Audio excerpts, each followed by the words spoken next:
As many of you know, I started my blog, Motivation Truth, after the 2008 election.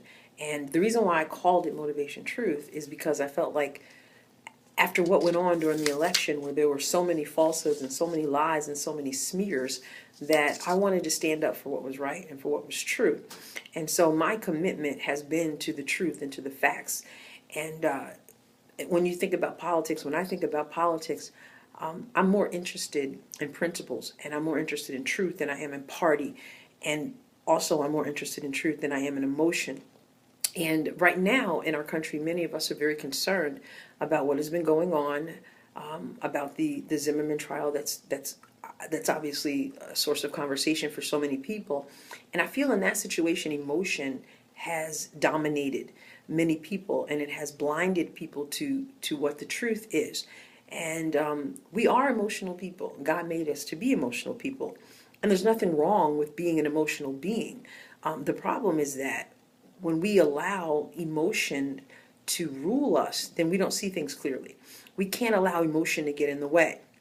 My personal philosophy in life is that I never want to make big decisions. I don't like to make decisions when I'm either way up or way down, when my emotions are what I would call out of control. I think it's best to stop, to wait, and to assess, and not to make major decisions when your emotions are out of whack. That's one of the ways in which I live my life, because I think that's important.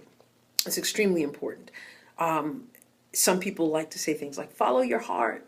And I've always been one to say, no, you don't want to do that. In fact, I think about the scripture that says that the heart is deceitfully wicked. Who can know it? So that's probably not the direction you want to go in terms of following your heart. You want to be able to reason. You want to be able to think. You want to be able to look at the facts. And when I think about what's been going on recently, I think about people like Reverend Al Sharpton and Reverend Jesse Jackson, and I think about how they play on the emotions of people. And I find that to be such a dangerous, concerning place for us to be in, but it is where we are. I think that they use people, they push buttons to rile people up based on emotion, and it's so frightening and it's disgusting, to be honest with you.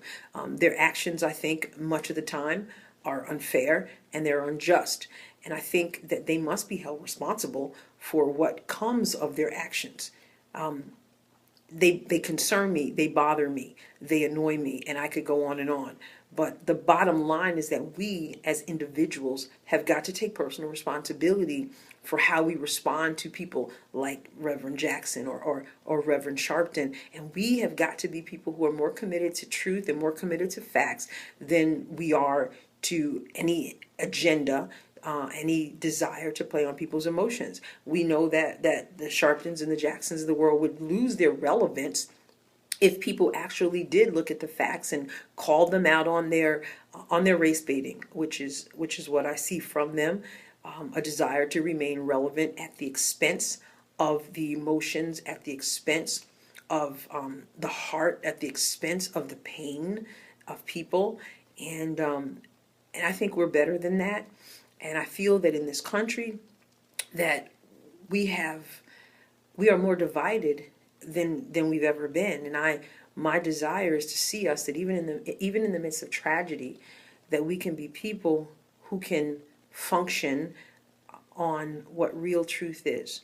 And sometimes, particularly right now, I'm finding people sharing their emotions and sharing their outrage. And though I can understand, again, emotions and outrage, I can't understand allowing those things to override facts and override truth and allow us to be played. And so my prayer is that we would get beyond that, because we are so divided right now. I feel more than ever in this country at a time where I think that simply does not have to be. We cannot allow the exploiters to divide us. And right now, unfortunately, we are, but we can get beyond that. I say enough is enough. And we need to seek truth, and we need to stop allowing ourselves to be played by the players. We're better than that. We're better than that. We need to move beyond where we are now. And again, my website is Motivation Truth, because my motivation is the truth. beyond political party, beyond agenda, beyond emotion. Facts and truth matter. Let us seek the facts and the truth and act accordingly.